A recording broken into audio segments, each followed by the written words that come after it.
గొప్ప విషయం అని కాదు, but you have to tell that. ఇండస్ట్రీలో అడుగుపెట్టినప్పటికీ అసలు బొమ్మల కొలువులా ఉన్నారు హీరోయిన్స్ అందరూ.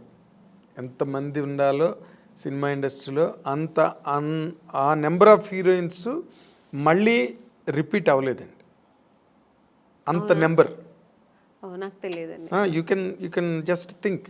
ఓ పక్కన శ్రీదేవి గారి దగ్గర నుంచి మొదలెడితే విజయశాంతి గారు, రాధ, సుహాసిని, భానుప్రియ, మనోచిత్ర అని ఇంకో హీరోయిన్, వరుస హీరోయిన్లు. ఇంకొంచెం ముందుకు వస్తే సౌందర్య, నగ్మ, రోజా,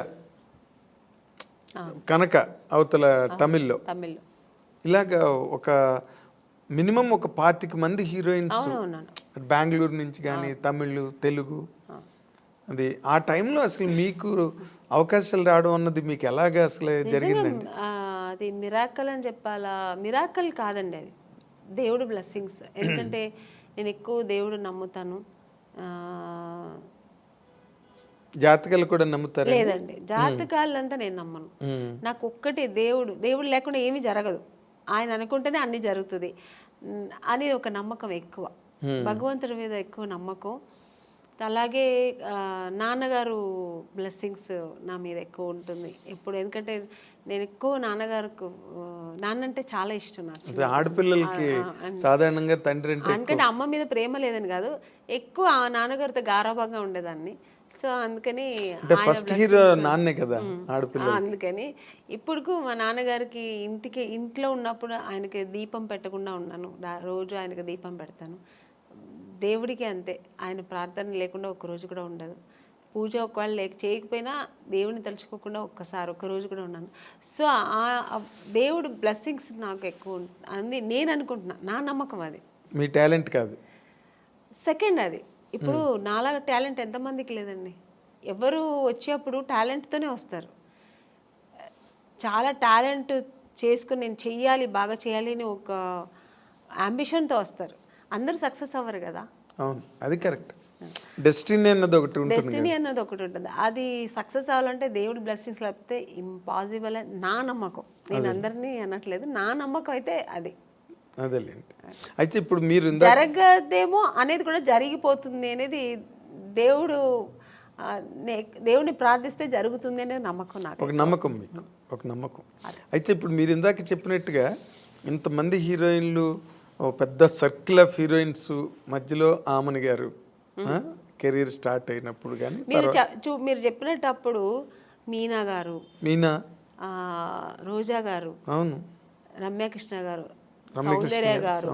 సౌందర్య వీళ్ళందరూ మీరు చూస్తే ఎంత పెద్ద పెద్ద హీరోయిన్స్ మధ్యలో నేను కూడా ఉన్నానంటే అది ఓన్లీ నా టాలెంట్ ఒకటే కాదు, దేవుడి బ్లెస్సింగ్స్ కూడా. నేను కూడా అంటే అసలు వాళ్ళకి వచ్చిన కన్నా మంచి మాస్టర్ పీస్ ఇట్లు మీకు వచ్చాయి. ఒక మిస్టర్ పెళ్ళం కానీ, ఒక శుభలగ్నం, మంచి క్యారెక్టర్స్ చేశాను నేను. స్టార్డమ్ అనేది పక్కన పెడితే పెద్ద పెద్ద స్టార్స్ నేను చేయకపోయి ఉండొచ్చు, బట్ మంచి మంచి డైరెక్టర్స్, పెద్ద పెద్ద స్టార్ డైరెక్టర్స్తో చేశాను. అవును, అంటే బాపు గారు పేరు చెప్తేనే తెలియని ఎవరు ఉంటారు. బాపు గారి సినిమానా, పైగా ఆయన సినిమాల్లో హీరోయిన్స్ బాగా ఫ్రేముల్ లాగా గీసి మరి అందంగా చూపిస్తారు. అందరు లేని వాళ్ళు కూడా అందంగా చూపిస్తారు అది ఆయన అన్నమాట. అలాగే కె విశ్వనాథ్ గారు, కె రాఘవేంద్రరావు గారు, దాసినారాయణరావు గారు, కృష్ణారెడ్డి గారు, ఇలాంటి వాళ్ళు డైరెక్టర్స్ అంతా చేసే అవకాశం, మంచి మంచి క్యారెక్టర్స్ చేసే అవకాశం, అది నా గాడ్ గ్రేస్. అదే ఇందాక ఇప్పుడు మీరు ఇంతమంది హీరోయిన్ లిస్ట్లో మీకు బాగా క్లోజ్ ఫ్రెండ్స్ అని చెప్పుకునే వాళ్ళు ఎవరండి? నాకు ఎందుకంటే మీకు ఆ ఫ్రెండ్షిప్ అన్న యాంగిల్ చాలా తక్కువ. అవునండి, నేను ఎక్కువ ఫ్రెండ్స్ ఎక్కువ మెయింటైన్ కాదు, నేను ఎవరితో ఎక్కువ మాట్లాడను కాబట్టి మూవ్ అవ్వను. సో అందుకని నేను ఎక్కువ అలా మూవ్ అయ్యి మాట్లాడే ఒక హీరోయిన్ సౌందర్య గారు. ఎందుకంటే అది ఎలా కనెక్ట్ అయ్యానంటే, అమ్మాయి బెంగళూరు, నేను బెంగళూరు. సో ఇద్దరు బెంగళూరు బాలికలు. ఆ తర్వాత ఆ టైంలో మేము దగ్గర 3-4-5 పిక్చర్స్ కలిసి చేసాం మేము. సో చేసినప్పుడు అన్నా చెల్లెలు, అమ్మ దొంగ ఇలా చేసామన్నమాట. అది చేసినప్పుడు మేము ఇద్దరు ఆల్మోస్ట్ మా కాంబినేషన్ ఉండేది. ఇద్దరు పక్కన కూర్చొని, ఆ అమ్మాయి కూడా ఒక కిడ్ లాగే, ఇంకా వేరే ఏమి ఉండదు ఆలోచన.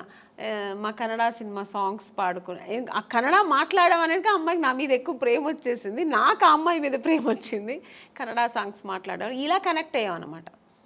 అయ్యి అలాగా తన పర్సనల్స్ నాకు చెప్పుకోవడం, నా పర్సనల్స్ అమ్మాయి చెప్పుకోవడం. అండ్ ఆఫ్టర్ నేను మ్యారేజ్ చేసుకున్న తర్వాత వాళ్ళ అమ్మగారు ఫోన్ చేసి, ఎలా ఉన్నావు అమ్మని, ఇంత బిజీగా ఉన్నావు, ఎలా ఇంట్లో కూర్చున్నావు అనేవారు. ఆ అమ్మాయి కూడా నన్ను షూటింగ్ స్పాట్కి రమ్మని పిలిచేది. తను ఓన్ సినిమా తీశారు వాళ్ళ బ్యానర్లో. అవును. అప్పుడు ఇక్కడ బ్రదర్ అమరు, వాళ్ళ బ్రదర్ అమరు సత్యనారాయణ గారు. అవును. రామని నాకు బోర్ కొడుతుంది, ఒంటరిగా ఉన్నాను అని ఎక్కడో మైసూర్ దగ్గర సోమనాథ్పూర్ అని షూటింగ్లో నేను వెళ్ళలేకపోయాను, వస్తానని చెప్పాను.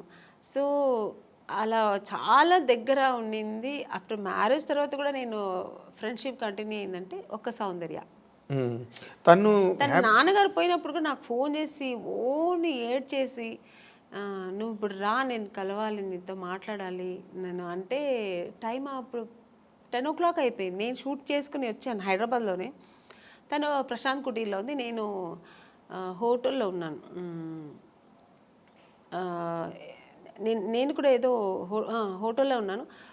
చెప్పేదాన్ని వెంటనే కారు వేసుకుని వచ్చాను అనమాట ప్రశాంత్ కుటీర్. వస్తే కూర్చొని, ఎందుకంటే అమ్మాయి సెంటిమెంట్గా ప్రశాంత్ కుటీర్ చాలా ఎంత పెద్ద హీరోయిన్ ఆ ప్రశాంత్ కుటీర్లో ఉండేది. ఇప్పుడు మేమందరూ కూడా ఒక స్టేజ్ వచ్చిన తర్వాత హోటల్స్ మారాము. అమ్మాయికి అసలు మారలేదు, ఆ రూమ్ మారలేదు, ఆ ప్రశాంత్ కుటీర్ని వదలలేదు. అంతా వెజిటేరియన్ ఫుడ్. అవును, ప్రశాంత్ కుటీర్ బాగుంటుంది. అది ఒక ఈ హోమ్లీగా ఇల్లు అట్మాస్ఫియర్ ఉంటుంది.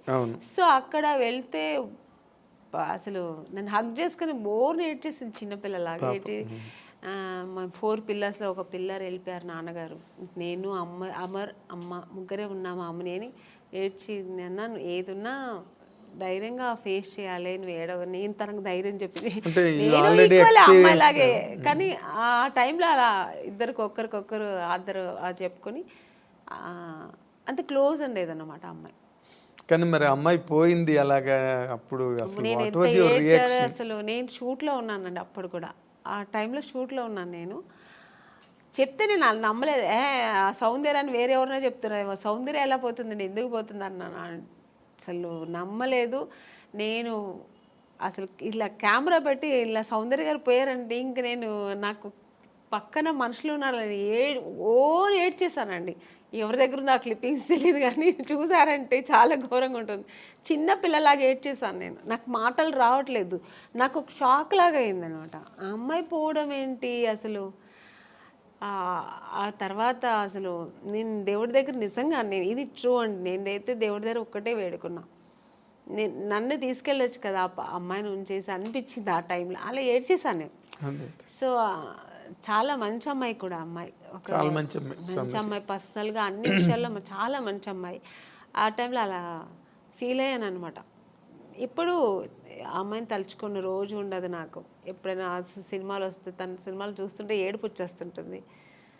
నేననే కాదండి, అందరికీ సౌందర్య అంటే చాలా ఇష్టం. ఎందుకంటే అమ్మాయి ఎప్పుడు ఎవరిని ఒక్క మాట కామెంట్ చేయడం కానీ, లేకపోతే ఇంకోళ్ళని క్రిటిసైజ్ చేయడం కానీ ఉండదండి. ఆల్మోస్ట్ మీలాగే. మీ ఇద్దరు కనుక త్రాసులు వేస్తే అలాగే మంచి మంచి క్యారెక్టర్స్ చేసింది, మంచి ఆర్టిస్ట్. ఒక అమూర్ లాంటి సినిమా చేసింది, మంచి మంచి సినిమాలు వేసింది అలా. కానీ అమ్మాయి ఒక మంచి లైఫ్ చూడలేకపోయింది కదా అనిపించింది. వాస్ షీ హ్యాపీ అండి బిఫోర్ మ్యారేజ్ ఆల్సో? హ్యాపీ అండి అమ్మాయి చల్లిమ. యాక్చువల్గా అమ్మాయికి అలా ఉండడం ఇష్టం, సినిమా ఇంట్రెస్ట్ తక్కువ అండి. తను నాన్నగారు చెప్పారని హీరోయిన్ అయింది, కానీ తర్వాత తనకి ఇంట్రెస్ట్ వచ్చి తర్వాత చేసింది, అది వేరు. తన ఇష్టం ఏంటంటే మామూలు మన ఒక లైఫ్ ఉంది కదా, మ్యారేజ్ చేసుకోవాలి, మనం మామూలు ఒక సామాన్య మనుషులాగా ఉండాలని, హౌస్ వైఫ్ లాగా మన అందరిలా ఉండాలని చాలా ఇష్టపడేది. నాకు తెలుసు అమ్మాయి అలాంటి ఒక లైఫ్ ఆ అమ్మాయి అనుభవించకుండా వెళ్ళిపోయింది. సినిమాలో ఒక అంత ఎదిగిన అమ్మాయి ఒక పర్సనల్ లైఫ్ అనుభవించకుండా వెళ్ళిపోయింది అనేది తలుచుకుంటే చాలా బాగా. జగపతి బాబుని చేసుకుంటుందని ఒక టైంలో లేదండి, అసలు ఆ జగపతి బాబు గారికి ఆ థాట్ లేదు. ఆయనకు ఆల్రెడీ మ్యారేజ్ అయ్యి పిల్లలు ఉన్నారు. ఆయన అలా లేదు. జగపతి బాబు గారికి సౌందర్య అంటే రెస్పెక్ట్, అట్ ఎ టైం ఆయనకు చాలా ఇష్టం కూడా అమ్మాయి అంటే. ఆర్టిస్ట్గా మంచి ఆర్టిస్టు, వాళ్ళు బ్యానర్లో చాలా చేసిన సినిమా, 2-3 సినిమాలు ఏదో చేసింది అనుకో. సో అంతే తప్ప అలాంటివి లేదు. సౌందర్యకైతే అసలు ఆ థాటే లేదండి, అస్సలు లేదు. మీకు ఆ థాట్ ఉంటే ఆ అమ్మాయి, ఎందుకంటే వాళ్ళ అన్నగారు చెప్పిన అమ్మాయి అబ్బాయిని పెళ్లి చేసుకుంటుంది. వాళ్ళ అన్నగారు చెప్పారని ఆ అమ్మాయి చేసుకుంది.